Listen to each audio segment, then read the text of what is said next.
Hello dear, स्वागत करता हूं आप सभी को। जितने भी हमारे डियर स्टूडेंट हैं सबको वेलकम करता हूं। जो भी लोग नर्सिंग ऑफिसर का, एएनएम का, स्टाफ नर्स का, कम्युनिटी हेल्थ ऑफिसर का जो लोग भी तैयारी कर रहे हैं तो उनके लिए ये प्लेटफॉर्म राहुल मिश्रा इन्फो बहुत ही बेस्ट हो सकता है। जैसा कि जानते हैं कि इससे पहले हम जो है 4 क्यूज दे चुके हैं, 4 वीडियो। ये आपका 5वां नंबर का क्यूज है जिसमें हम लोग जो है 20-20 क्वेश्चन प्रत्येक वीडियो में देख रहे हैं। और मैं बार बार कहता हूँ कि अगर आप लोग का डिमांड होगा कि नॉलेज के लिए अगर एक वीडियो टॉपिक वाइज लिया जाए तो अगर आप लोग डिमांड करेंगे तो मैं ज़रूर लेकर आऊँगा टॉपिक वाइज, जिसमें उस टॉपिक से रिलेटेड हर एक चीज़ मैं बता दूंगा, जिससे आपको एग्जाम में कोई भी क्वेश्चन आएगा तो कोई दिक्कत नहीं होगा। बाकी ये आपका क्यूज प्रतिदिन चलते रहेगा, तो आप लोग ज़रूर आइए और ज़्यादा से ज़्यादा शेयर कीजिए। जो लोग भी देख रहे हैं, जो लोग भी जीएनएम, एएनएम, बीएससी नर्सिंग पास कर चुके हैं, उनके लिए यह बेस्ट प्लेटफॉर्म है। ओके, चलिए देख सकते हैं यहाँ पे आपके सामने में सब चीज़ रखा गया है।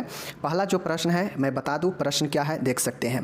प्रश्न आपके सामने में है कि निम्नलिखित में से मलेरिया के दौरान आने वाला बुखार की विशेषता क्या है। मतलब मलेरिया के दौरान जो बुखार आता है उसका विशेषता क्या है। सर्दी एवं कंपकपी के साथ तेज बुखार आना, ठीक है। उसके बाद है बुखार का सीढ़ी नुमा तरीके से बढ़ना, मतलब एक सीढ़ी के जैसे दर बाई दर बढ़ना, या फिर समान बुखार आना, या उपरोक्त में से कोई नहीं। तो मलेरिया बुखार के क्या एक विशेषता है। तो देखिए मलेरिया बुखार जो आता है ना, वह सर्दी के साथ कंपकपी के साथ तेज बुखार आता है। समझ गए चीज़ को, तो ये इसका राइट विशेषता है। ओके, समझ गए।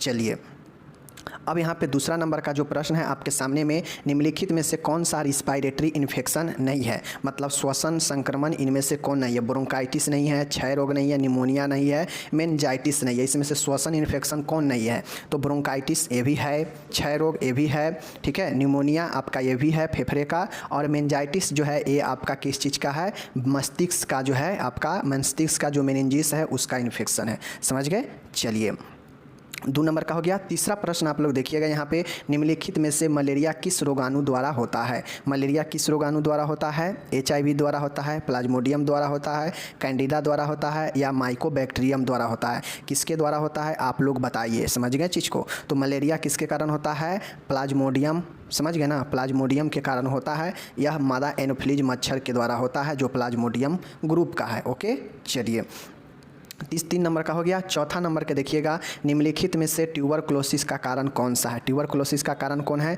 क्या HIV है, या प्लाज्मोडियम है, या कैंडिडा है, या माइकोबैक्टीरियम है। इनमें से कौन है जिसके कारण ट्यूबरक्लोसिस होता है। तो साथियों इसका right answer option number D, Mycobacterium tuberculosis के कारण ट्यूबरक्लोसिस होता है, टीबी रोग। ओके, चलिए 5वां में देखिएगा, ARI का पूरा नाम क्या है। ARI का पूरा नाम बताना है, फुल फॉर्म। तो तीव्र श्वसनीय संक्रमण, तीव्र श्वसनीय संक्रमण, तीव्र श्वसनीय संक्रमण, या फिर मूत्रीय मार्गीय संक्रमण, उच्च रक्तचाप, या सेरेब्रोवास्कुलर एक्सीडेंट। क्या होता है इसका राइट आंसर।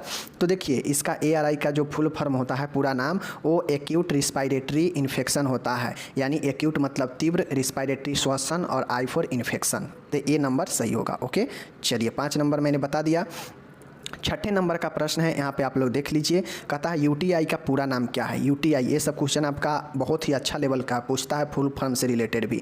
तो जो UTI का फुल फॉर्म होता है, तीव्र, देखिए तीव्र श्वसनीय संक्रमण, मूत्र मार्ग संक्रमण, उच्च रक्तचाप, सेरेब्रोवास्कुलर एक्सीडेंट। राइट आंसर इसका क्या होगा आप लोग कमेंट कीजिए। तो देखिए UTI का फुल फॉर्म होता है यूरिनरी ट्रैक्ट इन्फेक्शन, मतलब मूत्रीय मार्ग संक्रमण। समझ गए चीज़ को। चलिए 6ठा हो गया। 7वां देखिएगा, बहुत ही अच्छा प्रश्न है। 7वां में क्या है कि एंटी डायरियल ड्रग है। इनमें से एंटी डायरियल ड्रग कौन सा है बताना है। Anti diarrhoeal drug coding sulphate, या फिर लोपरामाइड, हाइड्रोक्लोराइड, ओमेप्राजोल, और या फिर डी नंबर में जो ऑप्शन है A या B। क्या बताइए इनमें से कौन सा एंटी डायरियल ड्रग है, मतलब जो दस्त में दिया जाने वाला ड्रग है, कौन सा। तो दोस्तों कोडिन सल्फेट और लोपरामाइड हाइड्रोक्लोराइड दोनों जो है आपका एंटी डायरियल ड्रग है। ओके, चलिए ये समझ गए। 8वां नंबर का देखिएगा, बहुत अच्छा प्रश्न है कि डाईसाइक्लोमीन हाइड्रोक्लोराइड है। यह सब आपको फार्मेकोलॉजी का है। तो बताइए डाईसाइक्लोमीन हाइड्रोक्लोराइड क्या है। एक म्यूकोसल प्रोटेक्टिव ड्रग है, ठीक है। श्लेष्मा झिल्ली को सुरक्षा देने वाला दवा, या फिर एंटी स्पाज्मोटिक ड्रग है, या लैक्सेटिव ड्रग है, या हिस्टामिल एच रेसिपेटर एंटाजोनिस्ट ड्रग है? क्या है? डाइसाइक्लोमिन कौन सा ड्रग है? तो साथियों डाइसाइक्लोमिन जो है आपका कौन सा ड्रग है? Dicyclomine hydrochloride. यह एंटी स्पाज्मोटिक ड्रग है, ठीक है, जो क्या करता है आपके पेट में क्या करता है? दर्द से राहत दिलाता है। समझ गए? डाइसाइक्लोमिन, समझ गए चीज़ को? चलिए 9वां नंबर देख लीजिए, डुल्कोलैक्स क्या चीज़ है साथियों? डुल्कोलैक्स क्या चीज़ है? माइकोसल प्रोटेक्टिव ड्रग है, एंटी स्पाज्मोटिक ड्रग है, लेग्जेटिव ड्रग है, या हिस्टामिल ड्रग है? क्या है बताना है। तो दोस्तों डुल्कोलैक्स जो है आपका वह एक प्रकार का क्या चीज़ है? लेग्जेटिव ड्रग है। डुल्कोलैक्स क्या है? डुल्कोलैक्स कौन सी दवा है? तो डुल्कोलैक्स एक लेग्जेटिव ड्रग है। ओके, चलिए ये चीज़ समझ गए। ओके, अब नेक्स्ट हम लोग यहाँ पे 10वां नंबर देखते हैं, बहुत शानदार है। निम्न में से बेटा एडर्जेनिक ड्रग का एग्जाम्पल है? कौन सा? बेटा एड्रीनर्जिक ड्रग। बेटा एड्रीनर्जिक ड्रग का एग्जाम्पल कौन सा है? ए नंबर प्रोप्रानोल, लेविटालोल, ठीक है, लेविटालोल, ऑल ऑफ द एबोव, और एटिनोनॉल। कौन सा है इसका राइट आंसर?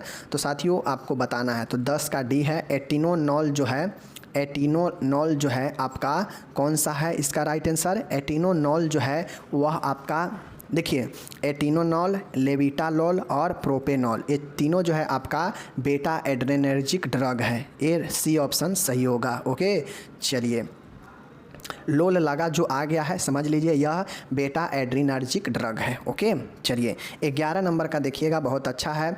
निम्न में से ब्रोंकोडिलेटर ड्रग का एग्जाम्पल है? ब्रोकोडिलेटर दवाइयाँ जो क्या करता है? श्वसन नली को फैलाता है और श्वसन में मदद करता है। थियोफाइलिन, फेनोबार्बिटॉल, नाइट्रोग्लिसरीन और मैनिटोल। कौन सा है? तो साथियों ये थियोफाइलिन जो है ब्रोंकोडिलेटर है। थियोफाइलिन, ठीक है, एमिनोफाइलिन, ये सब आपका ब्रोंकोडिलेटर दवाई होता है। ओके, चलिए 12th नंबर देखिए, क्वेश्चन बहुत शानदार प्रश्न है। निम्न में से ब्रोंकोडिलेटर का साइड इफेक्ट है? अगर कोई किसी को अगर एसओ भी है, शॉर्टनेस ऑफ ब्रेथनेस है, तो अगर वो लेता है दवाई ब्रोंकोडिलेटर, श्वास को क्या करता है? खोलता है श्वास नली को, तो उसका साइड इफेक्ट क्या होता है ब्रोंकोडिलेटर लेने पर? तो साथियों ब्रोंकोडिलेटर लेने पर क्या ड्राई माउथ, वोमिटिंग होता है, नौसिया होता है, लॉस ऑफ हेपेटाइट होता है, या ऑल ऑफ एबोव होता है? तो ब्रोंकोडिलेटर दवाई का साइड इफेक्ट इनमें से सभी होता है। डी आंसर सही होगा। मुँह सूखता है और वोमिटिंग भी हो सकता है, मिचली भी हो सकता है, और भूख भी कम हो जाएगा। ठीक है, चलिए क्वेश्चन 12 हो गया। अब क्वेश्चन नंबर यहाँ पे 13 देख लीजिए। निम्न में से एंटी कन्वेंशनल ड्रग का एग्जाम्पल है? एंटी कन्वेंशन मतलब दौरा जो पड़ता है ना, तो उसमें जो दिया जाने वाला जो दवाई होता है कौन सा है इसमें? थियोफाइलिन, नाइट्रोग्लिसरीन, फेनोबार्बिटॉल और मैनिटोल। इसमें से कौन सा दवा है जो एंटी कन्वल्सिव ड्रग का एक एग्जाम्पल है? समझ गए? तो देखिए फेनोबार्बिटॉल जो है यह एंटी कन्वल्सिव ड्रग है जो दौरा पड़ने पर दिया जा सकता है। समझ गए?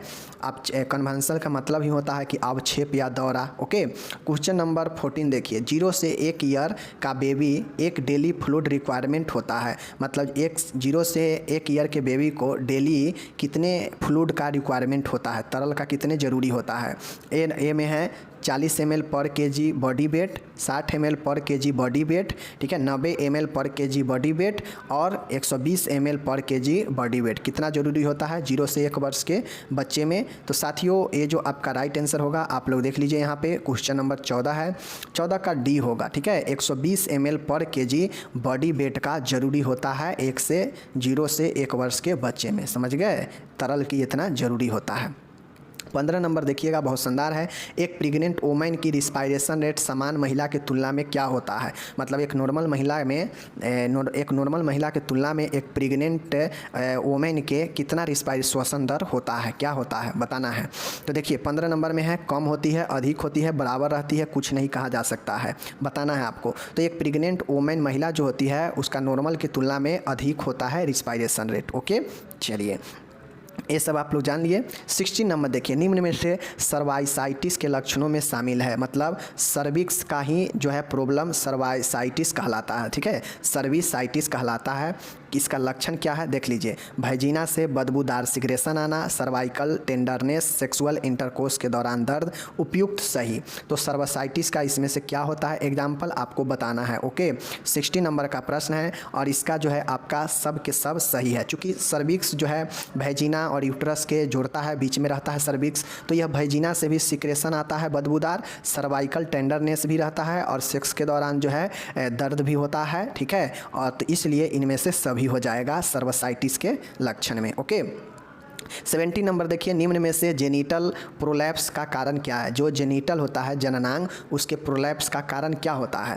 प्रेसिपिटेट प्रसर्व, क्या चीज़, प्रेसिपिटेट प्रसर्व, बड़े आकार के शिशु की डिलीवरी, प्रसर्व के समय सर्विक्स के फुल डिलेशन से पूर्व ही महिला द्वारा ऐच्छिक प्रयास लगाना, या उपयुक्त सभी। तो जेनिटल प्रोलैप्स मतलब जो जननांग है वह एक दूसरे को बाहर निकल जाना, यह जो है कब होता है बताना है। तो यह तब होता है, इनमें से सभी हो जाएगा। अगर कोई महिला है वह प्रसव के दौरान अपना से जोर लगाएगा और सर्विक्स उसका बाहर आ जाएगा, या फिर कुछ जो शिशु है वह ज़्यादा विकसित हो जाता है जिससे वह बड़ा हो जाता है, तो इसके कारण भी होता है। और प्रेसिपिटेट प्रसव में भी यह जो है प्रोलैप हो जाता है जेनिटल ऑर्गन। ओके चलिए 80 नंबर का देखिए, अच्छा है, निम्न में से स्तन कैंसर का रिस्क फैक्टर है। स्तन कैंसर का रिस्क फैक्टर कौन सा है बताना है। ओके चलिए देखिए, मासिक चक्र की कम उम्र में ही शुरुआत हो जाना, मासिक चक्र की कम उम्र में ही शुरुआत हो जाना, मेनिपोज का अधिक उम्र में होना, ठीक है,